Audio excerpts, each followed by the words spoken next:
Hello? Hello? Hello? Max, I'm talking to the television. I'm talking to the TV, you frickin' dog. I'm not talking to you. This dog. You don't even know what I'm dealing with. You have no idea what I'm dealing with. Like, if you knew what I had to deal with when it comes to this dog, Oh, there he goes. Maxie, where are you going?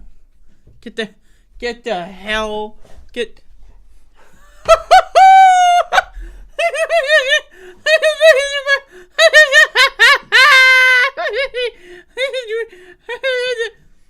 the Above It All show. It's 1779 shows. Above It All program. This is a program. We have, and by we, I mean me and Max, have a program. Today, I'm here to do some news. I'm talking about the news, not the olds. We could talk about olds, but I prefer, talk about the news. Everybody, if you missed it, which I know you did, I did a stream on twitch.tv. This morning, I started a stream at 5:30. It did not end well. I died in the game, so now I'm sad. And I'm triggered. And I'm also going to be streaming again later today, because I'm addicted. So, be sure to follow me. And there you go. Let me take a sip of my coffee for 8 to 15 seconds before we get started on this one.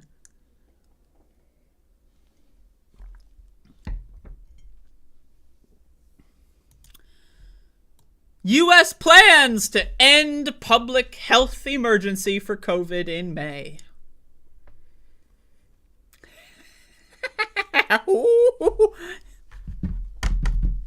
Yo. I mean, I'm not gonna lie to y'all. I'm not gonna lie to y'all. I love the world. I mean, I love the world. I really do. I think the world is awesome. I love living in this world. Honestly.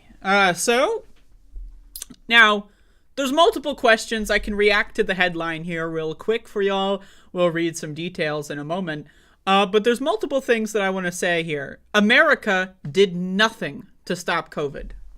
We got it. We didn't do any lockdowns. We barely did quarantines in like 3 states out of the 50. There's 50 states, by the way. I don't know if anyone remembered that. California having restrictions for like 2 months has nothing to do with the rest of the country. But okay, Republicans love California when it comes to COVID restrictions. So we didn't have a lockdown. We only had like a quarantine, quasi-quarantine in like 2 or 3 states. Right? And that's it. We did nothing. 83% of Americans have refused to take a vaccine. 83% of Americans are anti-vaxxers. You might be wondering, what? That's right. There was a new bivalent booster shot, and only 17% of Americans got it. The most effective and necessary vaccine, and only 17% of people got it. We never had any vaccine mandate in this country, contrary to popular conspiracy theories online. There were never any lockdowns. And the government essentially just let 1 million plus people die for no reason. Joe Biden declared victory from the coronavirus pandemic in March of 2022, then said the pandemic was over in October of 2022. He did nothing. Biden campaigned on ending COVID. He did nothing. He did nothing. About 2,000 people die every week in this country from COVID-19. 2,000 people die. Biden has done nothing. He's done nothing. And Americans are so stupid and dumb that they actually think Like, there's like a popular conspiracy, and I was interacting with some of this morning on social media. There's a popular conspiracy that the United States had lockdowns. Now, again, Republicans don't know what the word lockdown means. Lockdown means you are locked inside of your house. That never happened in any 50 states. That happened in 0 out of 50 states. Now, 3 or 4 out of 50 states had some restrictions, right? Like you couldn't get a haircut, for example, so on and so forth, right? But that's not a lockdown. Just to be very clear, that's not a lockdown. Kids stayed home from school for 6 months. Guess what? We have words for that, and lockdown is not among them, okay? But there's a conspiracy theory that the United States had lockdowns and mandates. There were never any mandates. The only mandates that happened was Joe Biden released a quote-unquote vaccine mandate where there were 2 options. You either get vaccinated or don't. Those were the options in the so-called vaccine mandate. Does anyone remember that? Does anyone remember the vaccine mandate that had 2 options? Get vaccinated, don't get vaccinated, and you can choose not to get vaccinated? And yet people call that a mandate. So, hey, all right. But again, we did nothing in this country. Thousands of people die all the fucking time. Every week. Thousands of people die. There were never any lockdowns. The only thing we did was, again, quasi-quarantine. No one was arrested for leaving the house.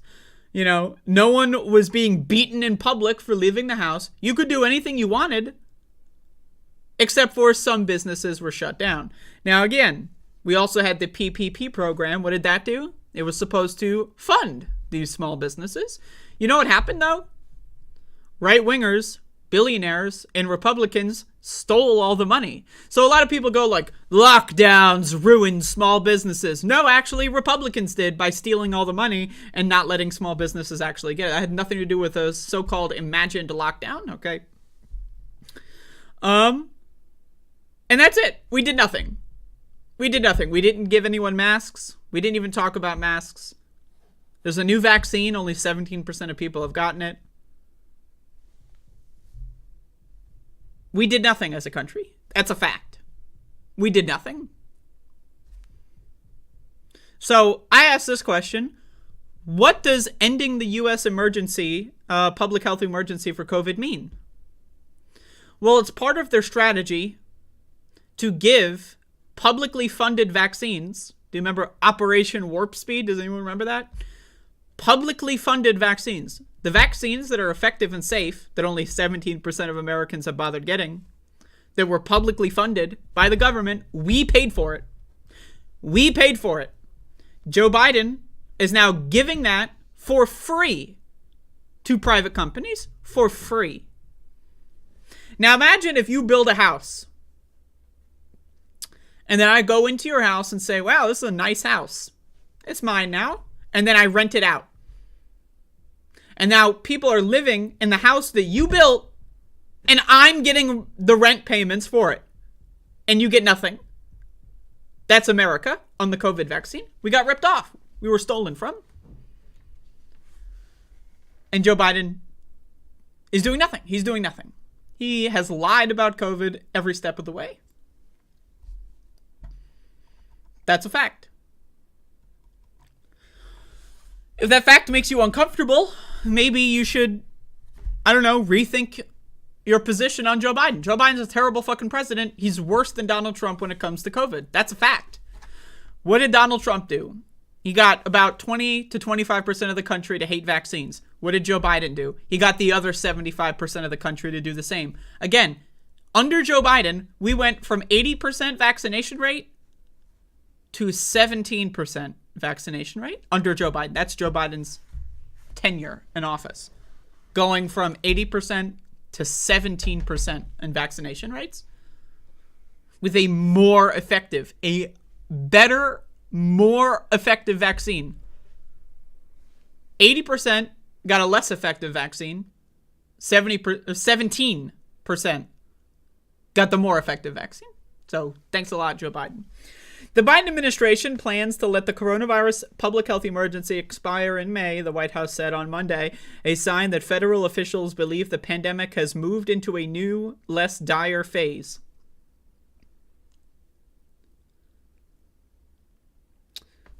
Less dire? What does that mean? I don't know. The move carries both symbolic weight and real-world consequences. Millions of Americans have received free COVID tests, treatments, and vaccines during the pandemic.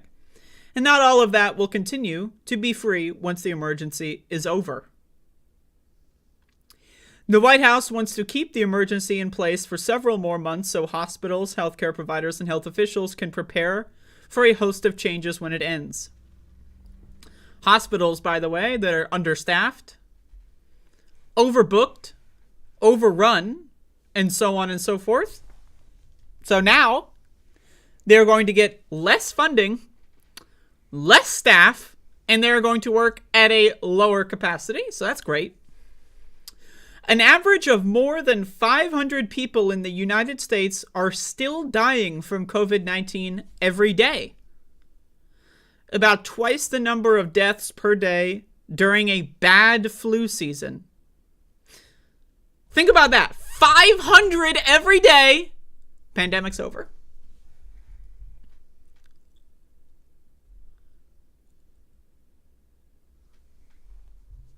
But at the 3-year mark, the coronavirus is no longer upending everyday life to the extent it once did. Partly because much of the population has at least some protection against the virus from vaccinations and prior infections. Now again, this is not a thing. You are not better off against COVID if you get a prior infection. That is completely, wholeheartedly false. That is a lie. That is medical disinformation. Right? What happens when you get infected is your body will create antibodies, right? Your immune system will learn how to fight the virus. When you get reinfected, right, you might not necessarily become bedridden, but you are re-upping the live virus that is inside of your body. We know that people that get COVID, even when they are no longer experiencing symptoms, COVID is still alive in other parts of their body, their brain, their liver, their circulatory system, their muscles. COVID can survive outside the respiratory system, right?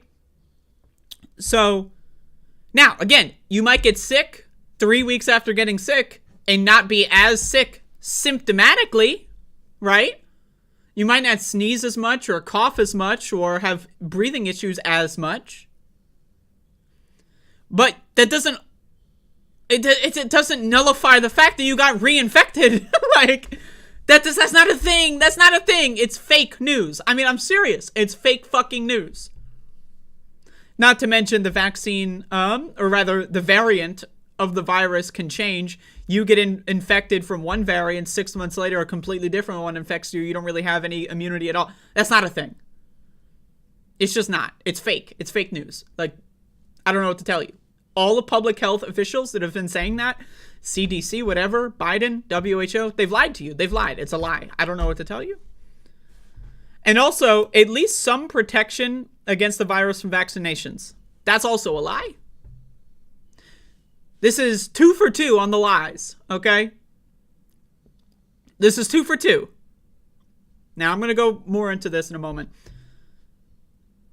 Getting a vaccine 2 years ago confers little to no protection against the newer variants of COVID that are circulating in this country. If that triggers you, if that offends you, I don't know. Maybe you should get an updated vaccination. Again, only 17% of Americans have gotten the vaccine for the currently circulating variants. 17%. That's not much of the population, okay? That's nothing. That's nothing. That's margin of error. That's negligible. Only 17% of people wear seatbelts. That's an emergency. Only 17% of people, you know, I don't even know what else you can, like, that's what? Okay, so, and again, getting vaccinated, in April of 2021 is not, and I'm sorry, but facts, again, they can be uncomfortable, is not offering you almost, I mean, again, is it better than never being vaccinated? Sure. But that's not saying much. That's not saying much. Saying this is at least 0.00001% better than not doing it, that's not really, again, the whole point of how these COVID vaccinations work is that they require re-upping in the same way that a flu vaccination requires re-upping, because the variants change over time. So again, these two things, these are both lies. This is medical disinformation, but no one cares anymore. The New York Times can just print this garbage. No one fucking cares. That's a lie. I don't know what to tell you. The coronavirus is no longer upending everyday life to the extent it once did. What does that mean? Now let's, again, media criticism and media literacy are major aspects of my show. So when you read this, right, let's start at the beginning of the sentence, just to be clear. But at the 3-year mark, the coronavirus is no longer upending everyday life to the extent it once did. What does that mean? Did the coronavirus upend everyday life during March, April, and May of 2020? No. No, not at all. You know what did, though? The government doing, again, not lockdowns, but some states, I spent that time period in North Carolina. North Carolina did nothing. They did nothing. There were 0 restrictions in North Carolina. But some states, again, California and New York are some of the major ones, but some other ones, Michigan, Colorado, some other states. Washington had some more quasi-quarantine restrictions. Coronavirus didn't do that. If we were judging this based on the science, we would have those same restrictions now, because corona is killing more people now. It is killing more people now. So, scientifically speaking, we would be doing that now. Right? Right? I mean, am I the crazy one? Am I the crazy one? I don't know. Maybe I'm the crazy one. But Americans have decided that they don't give a fuck. Now, I am a rare example of someone that has not gotten COVID, and I am still in a self-imposed lockdown. But under no point in time, at any point at all, were there any actual government lockdowns? It's just not true. It's not a real thing. Now again, some states, emphasis on some, 5, handful, right? Barely any, had some restrictions. That is not a lockdown. That is not a lockdown. A lockdown is a word, it's a compound word that has a definition. To be locked down. Where does the term lockdown come from? We often think about it in the context of prisons. If you're in prison, does a lockdown mean you can leave your cell and go to the grocery store? Is that a lockdown? If you're in prison, does a lockdown mean you can order a pizza and get it delivered? If you're in prison, does a lockdown mean you can go on a walk in the park?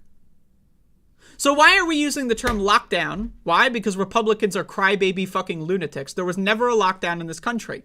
Some states had some quarantine and restriction bullshit. Okay, some states. Majority of states did not. I lived in North Carolina in 2020 and 2021. There were 0 restrictions the whole time. So, again, this is all a lie. All of this is a lie. Now, this is the thing about the New York Times, is this part is true. 500 people a day dying. I don't know what to tell you, man.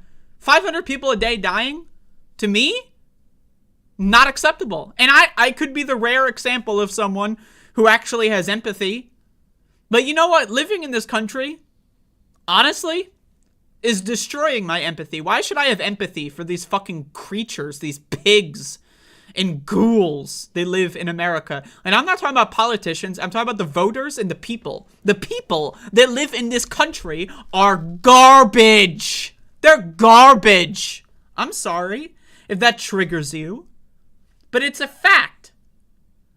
Americans are suffering from the cuck mindset where they let the government, police, institutions, and systems walk all over them and fuck them silly and do nothing about it. And in fact, they even like it. That is America. That is it. According to the vaccination statistics, 83% minimum. That is the minimum. I'm willing to say it's higher. 83% minimum of Americans are fucking crazy, psychopathic, beta freaks, okay? I don't know what to tell you. I fucking hate them. I hate them. Part of me is excited about the COVID public health emergency ending. I'm excited. Let it rip. I say. I am a relatively healthy 26-year-old, right? I will probably be okay not having to go to the doctor or not having to deal with the hospital in the next 5, maybe hopefully 10 years. That's my goal. I try to take care of myself. I try to eat well. I try to exercise when I can, though that I'm not doing so well at that lately. But I can rough it. So the way I see it, I'm in my fallout shelter. I'm in the vault, whatever it is. Let them all die. The sooner the better. The sooner the better. 500 day of dying? That's rookie numbers. Let's pump them up, son. 1,000 a day? Can we get back to that? Can we get to 2,000 a day? Come on, kill them all, I say. Hey, they're fine with it.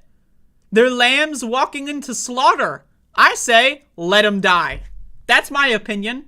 83% of Americans, let them fucking die. Because then, hopefully, after they all fucking die, maybe my life could be a little bit better. Now, does that sound... I know. Does that sound a little radical to you? Well, hey, I think during a public health emergency, pretending that there's nothing going on, I think that's a little radical. So that's my opinion. That's my opinion. Still, the White House said on Monday that the nation needed an orderly transition out of the public health emergency. The administration said it also intended to allow a separate declaration of a national emergency to expire on the same day, May 11th. Quote, an abrupt end to the emergency declarations would create wide-ranging chaos and uncertainty throughout the healthcare systems for states, for hospitals, and doctors' offices, and most importantly, the tens of millions of Americans, the White House said. Again, I am sick of walking on eggshells in this country. I'm done. I'm sick of being careful with my words. I'm sick of trying to avoid triggering the American adult toddler. Okay? A lot of public health people are afraid to tell the truth. A lot of people in healthcare are afraid to tell the truth. They don't want to tell their patients. They don't want to tell their constituents. They don't want to tell whatever about the real facts of the matter going on. Why? Because they're afraid of an outburst. And hey, you know what? I don't blame them. I don't blame them. If I were a doctor, I wouldn't want to deal with the freaks either. But that's why I'm not a doctor. We live in a society where public health speakers, right? And scientists and people that are in charge and in the public eye, they're afraid to say the facts. They're afraid. They're afraid. And so what that results in is a shitty mixed messaging campaign on the reality of what's going on with COVID. That's why you see most Americans They don't know or care about it because the scientists and the people in charge of public health are too pussy chicken shit to say anything. So that's why you got to read these studies. That's why you got to read medical journals. You can't get this shit in mainstream press. That's why I cover it on my show. I do many segments on things like long COVID, COVID rates, how vaccinations work, new variants, right? Why? Because no one else does it? Do you see Anthony Fauci talk about that? No. Joe Biden? No. Do you see any doctors? Any doctors? What's that doctor on CNN that's on there all the time? Do you see him talking about it? No. Why would they? They're scared little chicken shit beta male fucking fuckface losers. And they failed at their job? They failed. It's like, if I'm the McDonald's fry cook and I accidentally see that there's a cockroach in your hamburger, and then I just decide I don't feel like telling you. You eat that cockroach. Let's say you get a disease of some kind. I didn't feel like triggering the customer, so fuck them. Let them die. Now again, I'm split here. I got two parts of me. Part one is wishing and hoping that America gets its shit together. Right? That's the faith part of me. That's the religious part of me. Now, I again, as an atheist, as an anti-theist, I'll admit that that part of my brain is not based in reality. It is based in faith. I want to have faith in America. But then there's the other part of me that recognizes that there is no faith and America is hopeless, and I actively want them all to suffer. I do. And I'm sorry if that makes me a fucking crazy person. But you know what? To me, being okay with mass death, that's the crazy shit. That's the crazy shit. I don't know, man. That's crazy to me. I don't know. Whatever. What is crazy even? Crazy is just whatever normal isn't, right? Normal, a couple years ago, was getting vaccinated. Now, 83% of the country says fuck vaccines. My opinion hasn't changed. It's just the sheep have gone with the wind in a different direction. My position is the same. My principles are the same. I was normal back then. Now I'm crazy. My opinion is unchanged. I don't know what to tell you.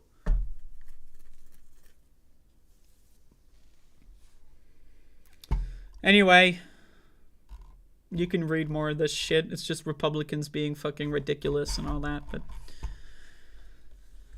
I don't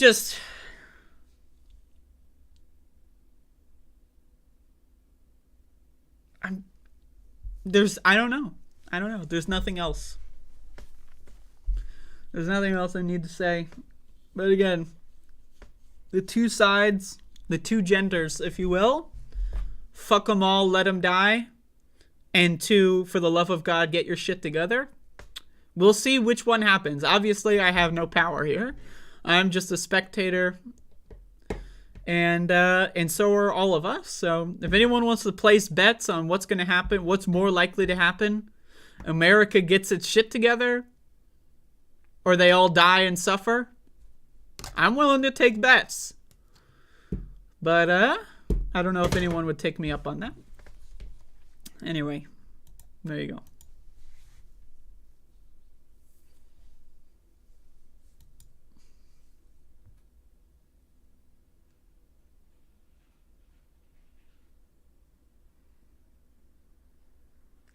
That's fucking freaky.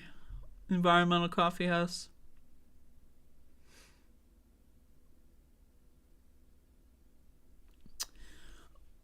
I'm not sure, Peter, what you're asking.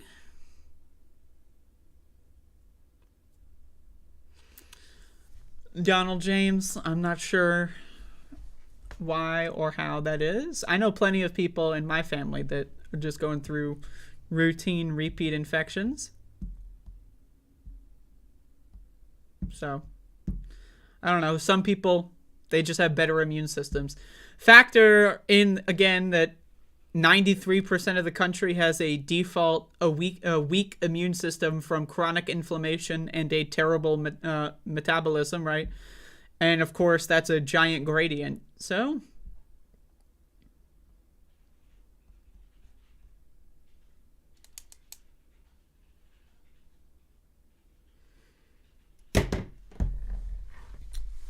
um,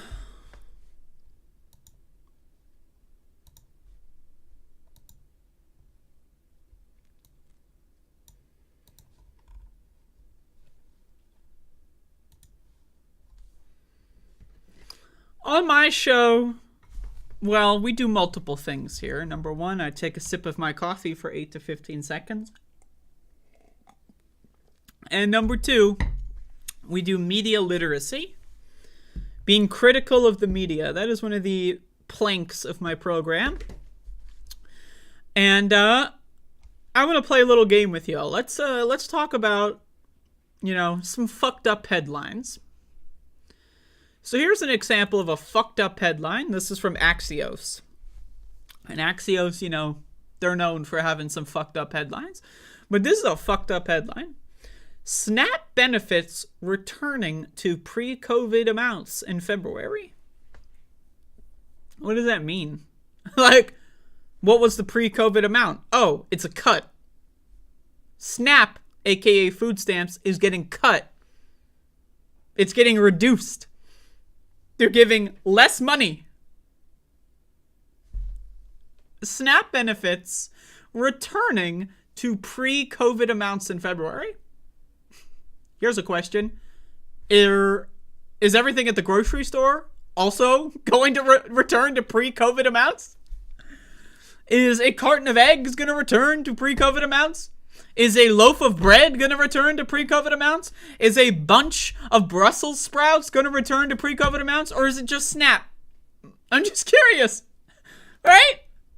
I mean, again, not the headline I would have chosen. I would have said, freak show politicians slash SNAP benefits amid inflation crisis. That's an alternative headline for you. Okay? Maybe I'll use that for my YouTube title.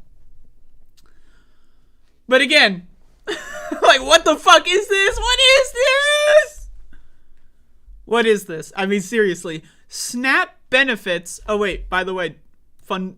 This is in the economy and business section. Oh. The SNAP benefits returning to pre-COVID amounts in February. Like, what? Now, again, that is an example of fucked up headlines. Right? Like, and we wonder why Americans are so fucking stupid.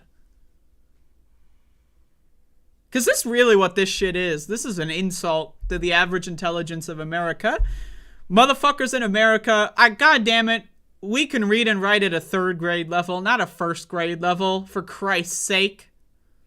Don't treat us like this. God damn. Anyway, the extra food assistance benefits put into place during the COVID-19 pandemic will end nationwide in February per the U.S. Department of Agriculture's Food and Nutrition Service. By the way, when is February? Does anyone know? Right, that's tomorrow. So I'm glad we got that advanced warning. I'm glad they're telling us that. Not 3 months in advance, but yeah, a week ahead of time, they're going to tell us. By the way, we're cutting your pay. Whoa, thanks. Jesus fucking Christ. Jesus fucking Christ. Okay. The big picture. After almost 3 years, the amount of aid provided to low-income families to combat food insecurity through the Supplemental Nutrition Assistance Program, SNAP, will return to pre-pandemic levels. The emergency allotments allowed SNAP households to receive an additional $95 or more in monthly benefits. Details. The emergency allotments have already ended in 17 states. In South Carolina, the emergency allotments will expire after January. Payment is issued for the remaining 32 states plus D.C., Guam, and Virgin Islands. The extra funding will end with the March benefit. By the numbers, more than 41 million Americans use SNAP benefits in 2022. Zoom in! I love this, like, this shit. We're gonna zoom in! Whoa! Hey, Axios told me to zoom in. We're zooming in. What the fuck? The change will undoubtedly impact many Americans, including in Oklahoma, one of the states where the supplemental benefits are set to expire. Quote, we know that these increased benefits have been important to so many Oklahomans over the last 3 years. I prefer the term Oklahomos. Over the last 3 years, and that this change will impact some SNAP users harder than others, particularly our senior and disabled neighbors. Chris Bernard, president, CEO of Hunger Free Oklahoma, said, per The Hill. Anyway, just some bunch of garbage. I mean, again, give me a ring when the prices at the fucking grocery store return to pre-pandemic levels, because I'd love to know when that's going to happen. What the fuck? Like, again, let's talk about fucked up headlines, man. Like, Jesus fucking Christ. This is fucked up headlines 101. SNAP benefits returning to pre-COVID amounts in February. I mean, like, again, what the fucking fuck? Grocery store prices are up. In a lot of cases, 40, 50, 60%. And they're cutting SNAP. They are cutting SNAP during a surge of inflated food prices.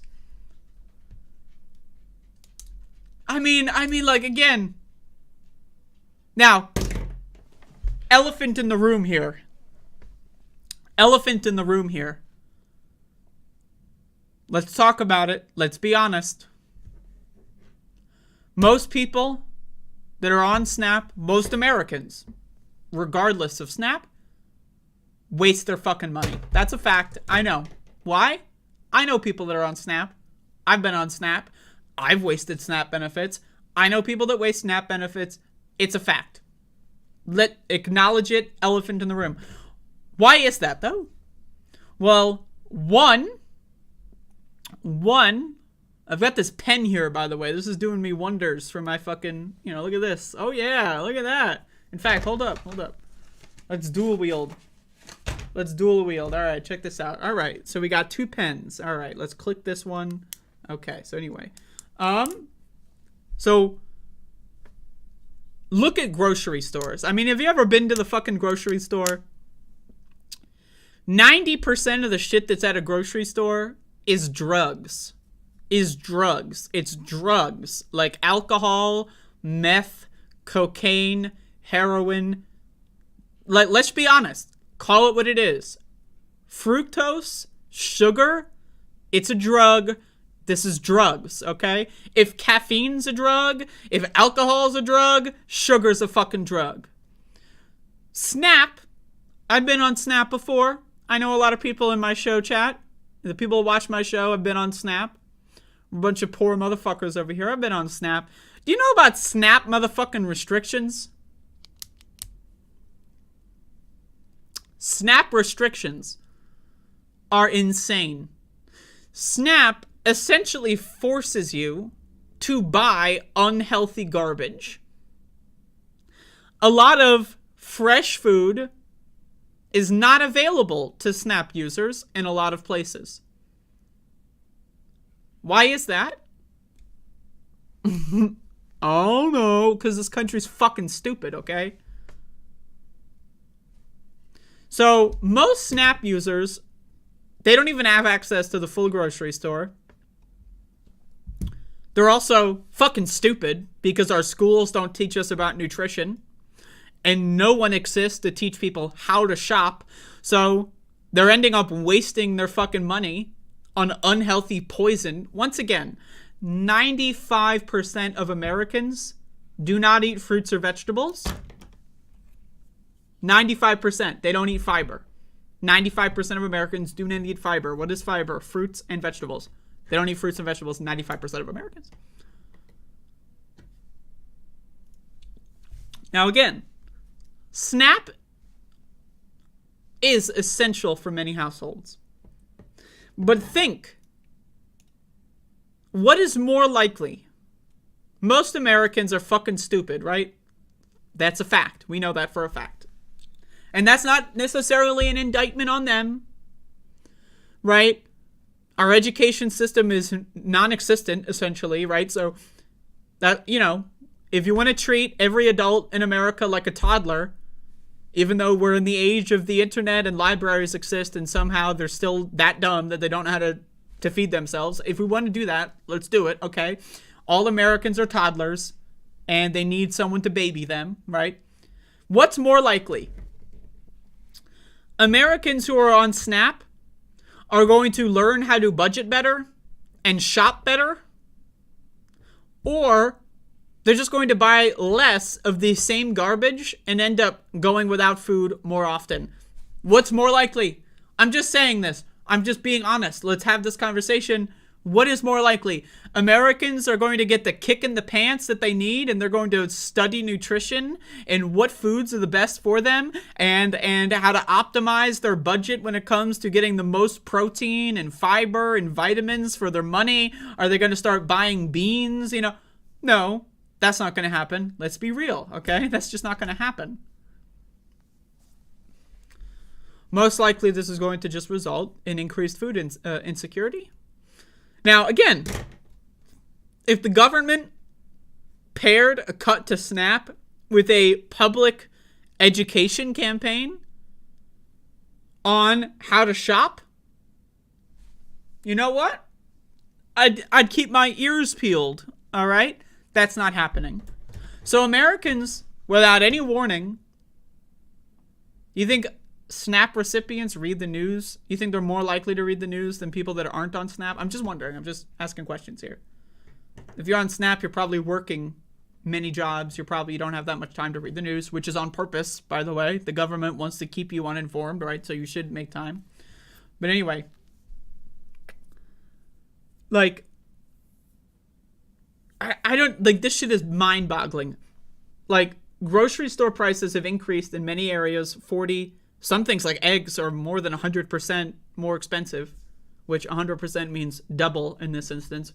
Eggs in some places are 140% more expensive than they were like 5 years ago. Are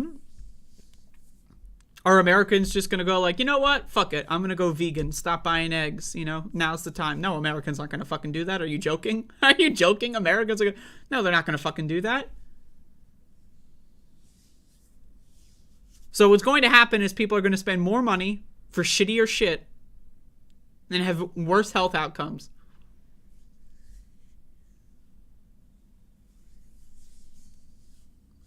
Man, oh man. What a world, folks. What a world. I mean, this is hell on earth. I mean, let's be honest here. This is hell on earth. We're here. We've arrived. Doom 2, motherfucker. Hell on earth. Prices at the grocery store are skyrocketing. People's food budgets are dwindling. They're going in opposite directions. Right? 500 people a day are dying of a disease that's easily preventable, but everyone's too lazy and chicken shit to do anything. Right? We've got a fucking stupid-ass war bubbling in Europe that's about to hit the 1 year mark. So congratulations, Russia, for that fucking shit. They're 3-day fucking... They're gonna take Kyiv in 3 days. Well, 1 year later. Okay, so now we have to deal with that fucking shit. We got food shortages all over the world because of this stupid fucking war. Right? We got all this fucking goddamn stupid fucking garbage. China, don't even fucking get me started on China upending zero COVID. Motherfucker. Dumbass country. We got new variants coming out of every country under the sun. It's hell on earth. We're here. We've made it. For now, we've crash landed. You might not have realized it, but it's hell on earth. That's where we're at. And it's getting worse. Hi, Max. It's getting worse.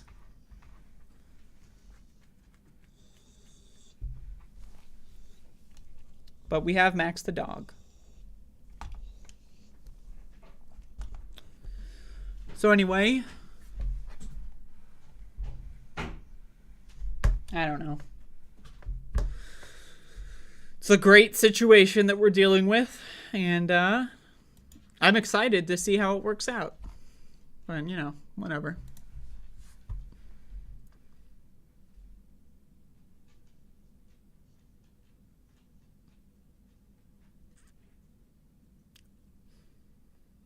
It used to be illegal to put a straw in a fountain drink if it was paid for by Snap. Yo, I can't with that fucking shit, man. I can't with that shit.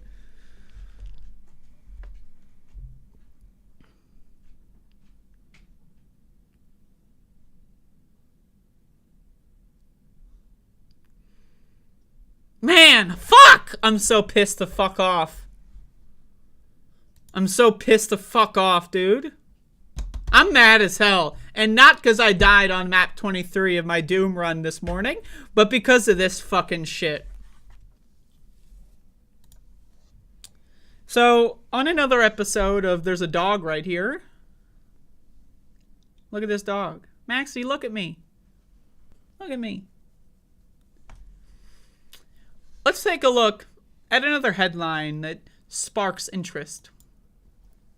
Can't say no to sweets and snacks? It could be a sign of food addiction.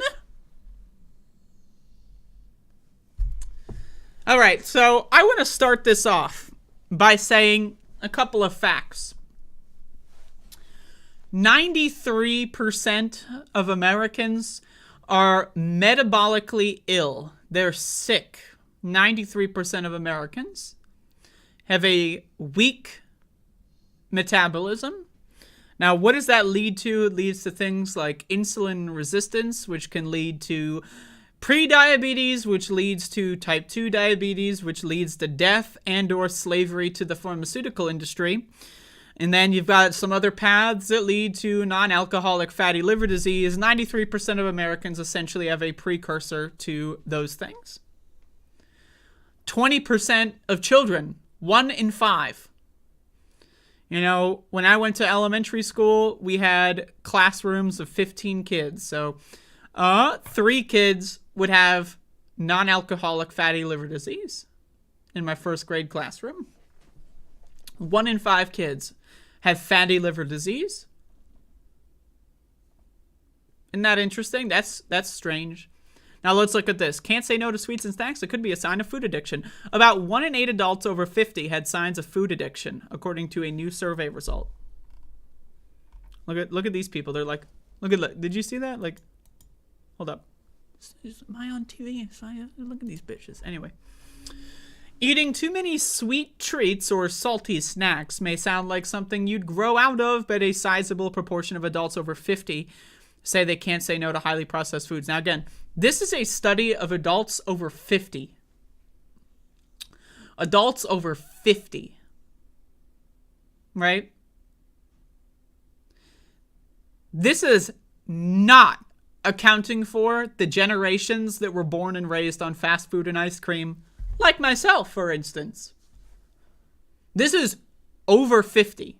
These are people that when they were young, they probably had a lot of home-cooked meals that are almost non-existent nowadays.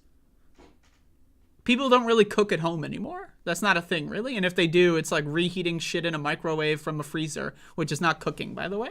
That's not cooking. About 1 in 8 adults over 50 showed signs of food addiction, according to the survey. The researchers looked at the responses from more than 2,000 adults ages 50 through 80 who completed the university's national poll on healthy aging. More women than men met the criteria for the poll's definition of addiction.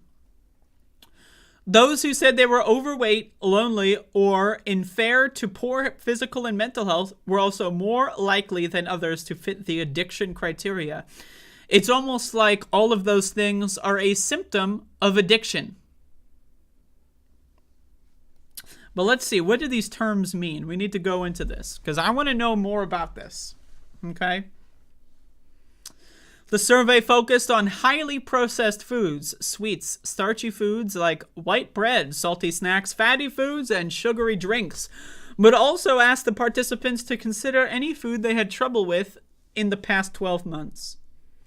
The ability of these foods to trigger the core classic signs of addiction is on par with what we see in alcohol and tobacco in this older population, said Ashley Gerhardt, an associate professor in the Department of Psychology at the University of Michigan in Ann Arbor. We think this is also true in younger populations. Now, again, you ask me this question for under 50, I'm going to say 9 in 10 people are probably addicted. Why? Again, another fun fact, 95% of Americans do not eat fiber. There's a chance you don't know what fiber is if you're listening. Now, if you're a regular listener of my show, you should fucking know what fiber is by now, motherfucker. But hey, what is fiber? Fiber is fruit and vegetables. Fiber is the indigestible parts of real food that you consume, like apple skin, for example, goes through your system and you don't digest it, but it feeds your gut microbiome so that they stop eating the shit that you're eating. What happens if you don't eat fiber? It leads to inflammation. It leads to leaky gut.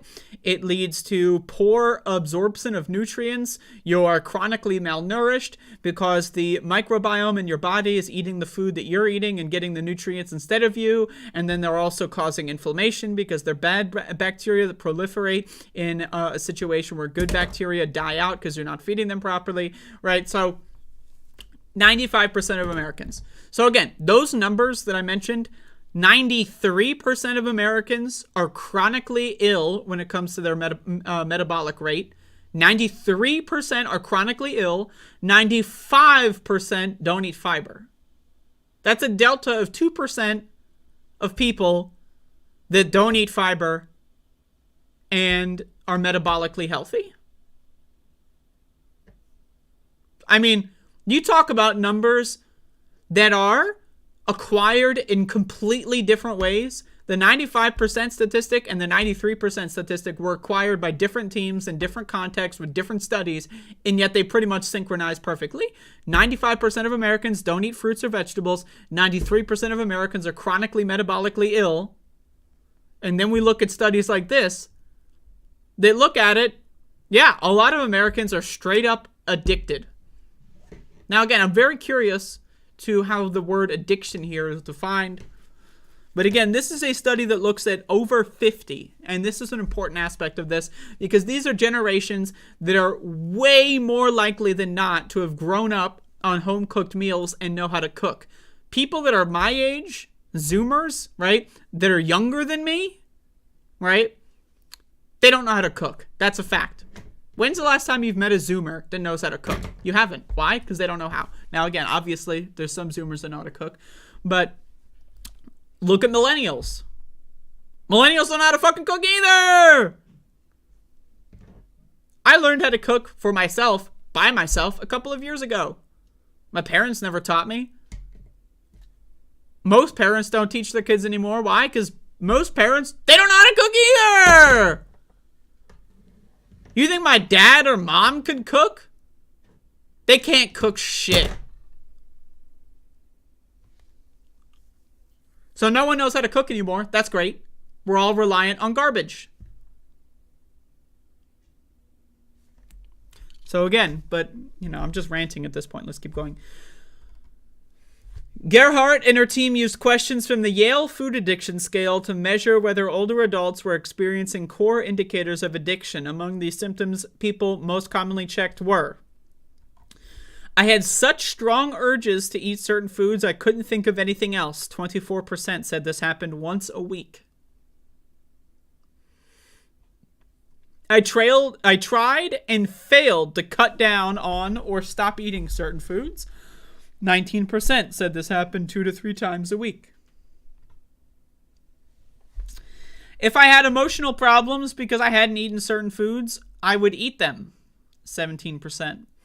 Eating the same amount of food did not give me as much enjoyment as it used to. 13%. My friends and family were worried about how much I overate. 12%. My eating behavior caused me a lot of distress. 12%. I had significant problems in my life because of food and eating. 9%. Now, what is one fatal flaw of this survey? Think about it. Write it in the chat, you know? I'm doing a class now, so you got to participate. Raise your hand, everybody. The common theme with these questions is what? Awareness. It's awareness. The way that these questions are asked, they require awareness to be answered. Now I ask this question. How many Americans would qualify for food addiction but not actually be aware of it? Have you ever heard the phrase, I'm not addicted, I can stop anytime? So again, let's look back at some other numbers. 93% of Americans, this is not counting 50 and over, right, are metabolically ill, chronically, all the time. 95% of Americans don't eat fruit or vegetables all the time. So, the most common way that addicts talk away from their addiction is by saying, I'm not addicted, I can walk away whenever I want. I'm choosing not to. Right? We all know it. Hey, I've said it, you've said it, we've all said it. So, the critical flaw of this study, in my opinion, is that all of these questions rely on awareness. Awareness that the food that they're eating particularly is bad for them. How many Americans are aware of how bad the shit that they eat is? I'm curious. Now again, people ages 50 and older are more likely to have grown up on home-cooked meals, right? Processed food started taking over in the 1970s, right? And it's exponentially accelerated. Fast food started getting big government handouts and all that in the 1960s, and it's accelerated exponentially, right? So if you're 80 years old, you probably grew up on home-cooked meals. If you're 50 years old, you probably had a majority of home-cooked meals. And so you're more likely, as that's how you were raised, you're more likely to realize that what you're eating is bad for you. How about a 22-year-old? How about a 15-year-old? How about a 31-year-old? Do they know what the food that they're eating is really? Do they know how bad it is for them? Do they know about things like fiber? Were they ever fed home-cooked meals as a kid, right? These are all major questions that all boil down to the term awareness. I think a lot of people under the age of 50 are unaware that they are addicts. Did you know that the average American consumes 77 grams of sugar every day? Added sugar, I should say, is specifically the statistic I'm referring to. Added sugar. What is the difference between sugar and added sugar? There really is none, but whatever. That's what we study beforehand. 77 grams of added sugar. Now, you might not know this, but again, feel free to answer it in the chat. Raise your hand. The actual dietary requirement for human beings, how many grams of sugar do you need every day to live? Just to live, baseline, to make it to the next day. How many grams of sugar do you need every day? 0. You need 0 grams of sugar. Why? Because the only useful version of sugar in your body is glucose. And guess what? Your body makes glucose. So you don't need to eat sugar at all. You can live your entire life without ever eating sugar. Why? Because your body makes it. So the average American eats 77 grams of sugar. The average American child eats 81 grams of sugar. Now, for everyone in my audience that loves drugs, and we're talking about the good drugs, not sugar, think about when, if ever, in your life, have you had close to 3 ounces of whatever your favorite drug of choice is? Think about it. Like, imagine smoking 3 ounces of weed in one day. I mean, I'll sign up for that challenge. The average American child eats 3-ish ounces of sugar every day. Of just sugar. Just sugar. Not to count the water in the apple juice and all of that and so forth. But once again, you have no necessity to eat any form of sugar at all, especially sucrose, especially fructose, right? You don't even need to eat glucose in the form of carbohydrates. What happens if you don't eat glucose? Your body makes it.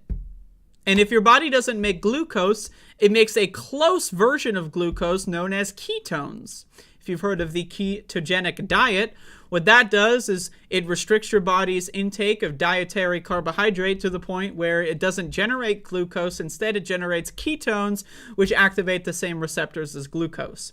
So again, if you eat glucose in the form of carbohydrate, if you ever have a potato, there's a lot of glucose in there, right? Then your body will use it. If you don't ever have any dietary intake of glucose, your body will generate it. And then at a certain point, your body will realize it's better and easier to convert all this energy into ketones, which, again, if you don't intake any dietary sugar, your body will convert all that into ketones, which act on the same receptors. So again, the requirement is 0. The average child gets 80. The average adult, 77. The actual requirement, 0. Now imagine, again, your favorite drug of choice. Let's talk about crack. Imagine someone going through 3 ounces of crack in a day. I mean, damn. Is that not an addiction? I don't know. Hey, man. But let's get back to this study here, because there's more information that I think is interesting. Gerhardt was a member of a group that devised the Yale Food Addiction Scale. The scale uses the same criteria used to diagnose substance addictions and applies it to highly processed food. She says, Gerhardt suspects that ultra-processed food, which are high in fat, sugar, and salt, tap into the brain's reward system, triggering the release of dopamine, the same signaling chemical that makes people feel pleasure when they get enough food, have sex, or use certain drugs. So a real quick, more specification here. Dopamine is the chemical that drives you to do something. The pleasure response is more akin to, serotonin or some other kinds of chemical. Dopamine specifically makes you want something, right? That is separate from having it and experiencing it, right? So the pleasure that you feel when you bite into your favorite ice cream or whatever, it's a lot to do with the fact that you were looking forward to it. Your body was like, oh yes. The phrase, the first bite is with the eyeball, right? So if the first bite is with the eyeball, what does that necessitate? That when you look at food, your dopamine is increasing, right? So that's why you ever eat like a big ass fucking fast food meal and you realize it stops tasting good after the first 3 bites? That's because dopamine doesn't need to be there anymore. You are releasing your dopamine. It is going away now because you've already started eating. So it might still taste good. It might still feel good to eat, but it feels better when you have the dopamine, right? So again, another insidious component of these foods, she said, is that companies strip out fiber and water, which makes it easier for people to consume large quantities without ever feeling satiated. Now, what is a food that doesn't have water or fiber? That's a drug. That's poison. That's it. It's not food. It's a drug. It's poison. Now again, I drink alcohol. I drink coffee. I use all kinds of drugs. But I know that they're drugs. One drug I avoid is sugar. I don't eat sugar. Okay? Sometimes I'll have an apple, but that's about it. But how many Americans know that they're eating drugs every day? Again, 1 in 5 kids has non-alcoholic fatty liver disease. 1 in 5, 20% of children in the United States have non-alcoholic fatty liver disease. Why is it called non-alcoholic fatty liver disease? Because when we first discovered this disease, it was a disease exclusive to alcoholics. So it was referred to as fatty liver disease, and you would give it to people that overdrank alcohol. What is alcohol? It is sugar that is fermented, right? And so it leads to the same diseases that sugar does, right? So now we have non-alcoholic fatty liver disease, which is way more prominent than fatty liver disease. They're the same thing. The only difference is one of them is caused by alcohol. The other one is caused by juice boxes.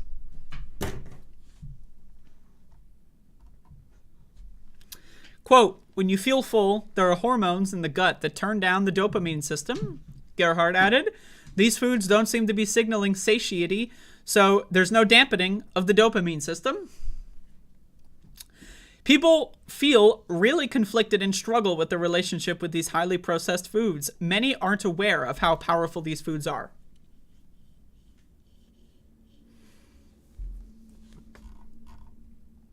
You can read more of this.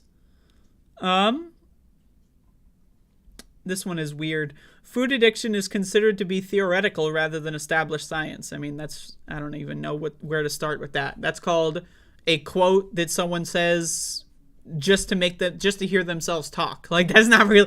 There's no value there. I do believe that there are strong parallels between addictive disorders and food cravings and eating disorders. The difference is you can't stop eating food. Now, again, this person, whoever this is, Colleen Schreier, dumb motherfucker. I don't even know who this is. I don't care. They're stupid fucking dipshit for brains. McDonald's is not food.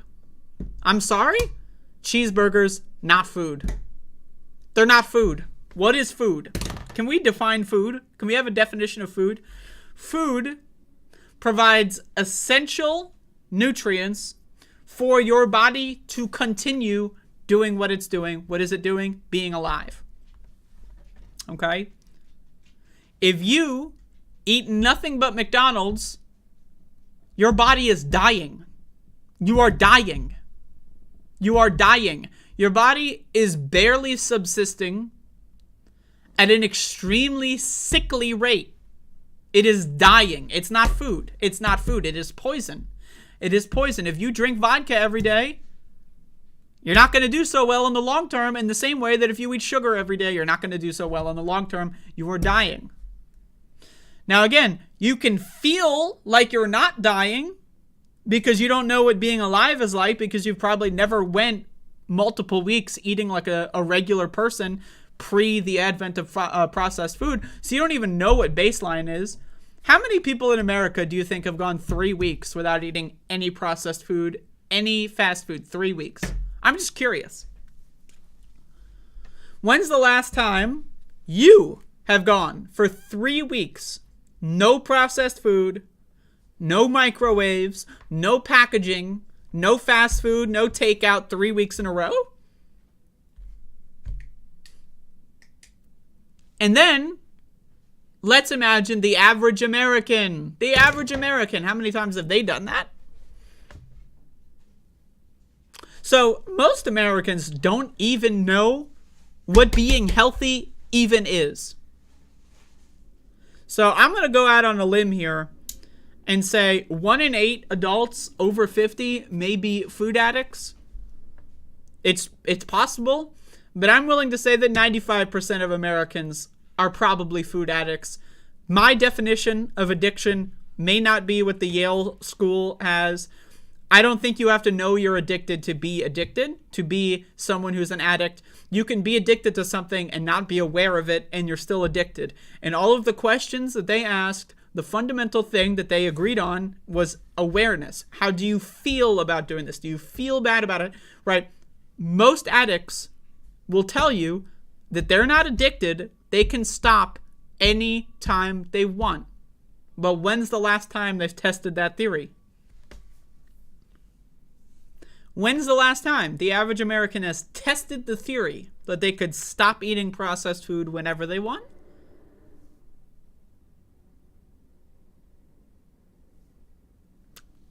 You know, food for thought.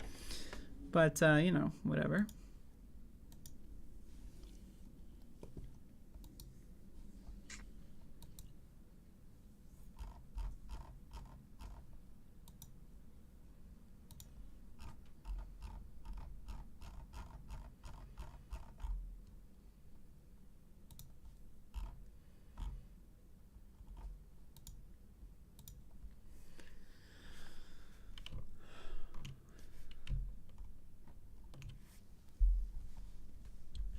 Anyway, that's the news portion of my show.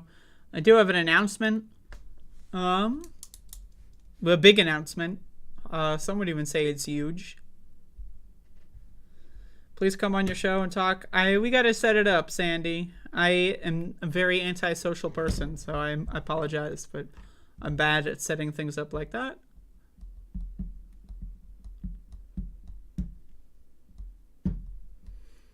All right, folks. So every year... Where the hell is this dog? Max! Maxie!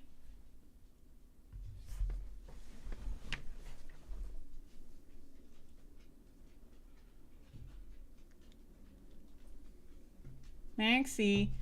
You're a baby, Max. You're a baby.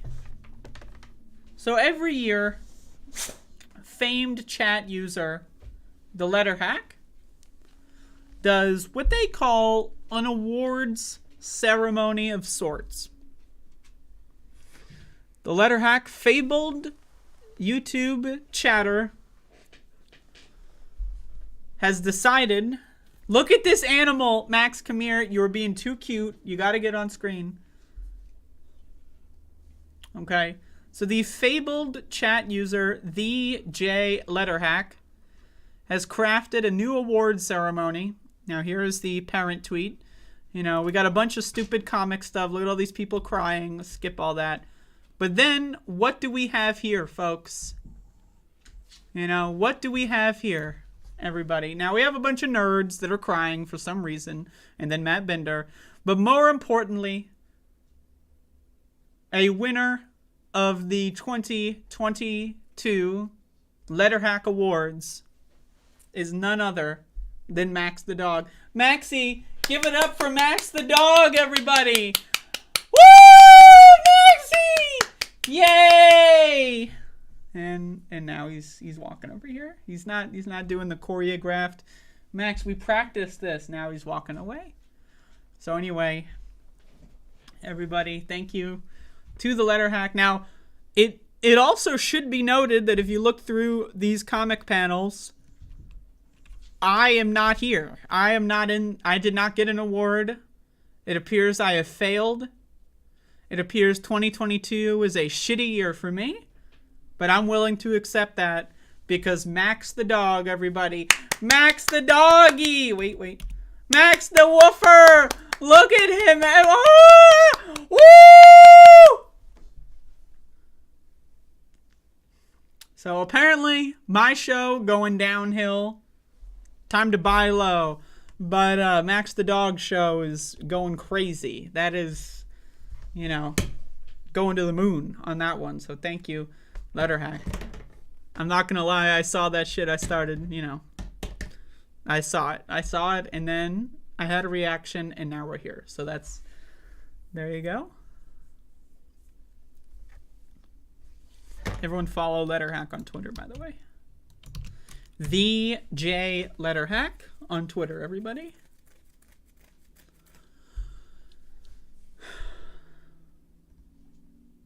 Yeah, there you go.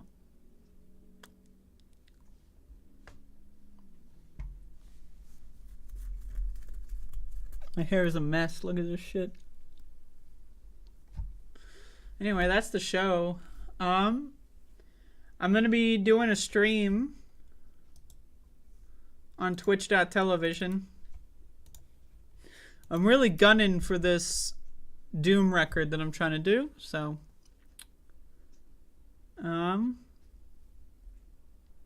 feel free to hang out.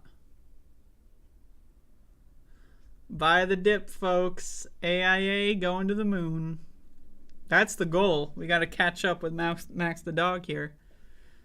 Sell your Maxes for your Andreas, because the flippening is happening. Also, thank you, Riolon, for being a member. Again. And I think Riolon was gifting you Twitch subscriptions this morning. God, I've fucking fucked up hair, man. Holy shit. I got fucked up hair. I got fucked up hair. My hair is so fucked up. Look at this shit. Like, how do I fix this? What do I do to fix this shit? I don't know. Goddamn Don James is a member.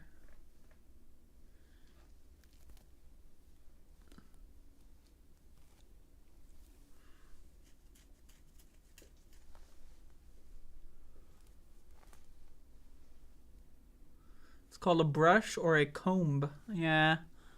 I prefer my fingers.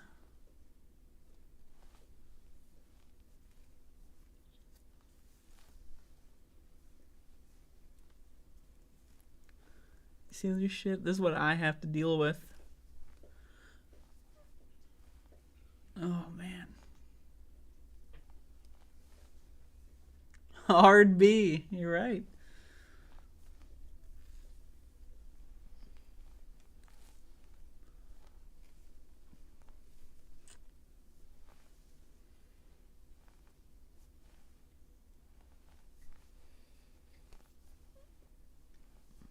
Goddamn Max the dog.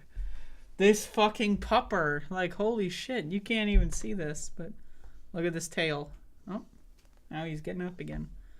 Maxie, come here. Show the world your tail. Show the world.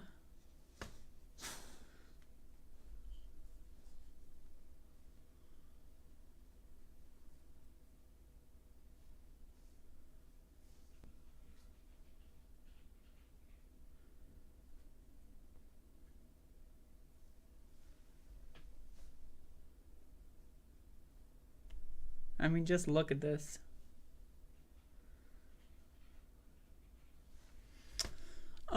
Tomorrow is Wednesday, everybody, and as per the schedule that I have laid out, I will not be doing a show on Wednesday. I am going to be taking Wednesday off for a while. I don't know how long. You know, I got a lot of other things that I do with my life other than this show, so I try to put all of that in Wednesday. But I will not be doing an Above It All program. I probably won't be doing a Twitch stream either, but it is possible. It is possible that I might do that tomorrow, but Above It All will not happen. Yeah, Sandy, if you want to steal the time slot, feel free to do so. And everyone go subscribe over there. Goddamn Max the dog. I swear to God, this dog is a dog. I mean, I don't know what to tell you. He's a dog. Max, you're a puppy. What the hell?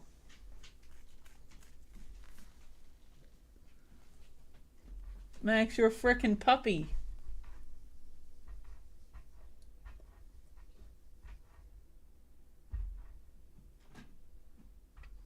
That's all I got, really. I mean, I'm just sitting here trying to get this knot out of my hair. I don't even know how to explain how that happened. But yeah, thank you all for watching, though. I do appreciate it, and that's all I got. I will be, if we're going to be talking about Doom porn, we'll be streaming some Doom later on twitch.tv. Everyone have a great day, and eat some good foods. Do some good stuff with your body, etc. etc.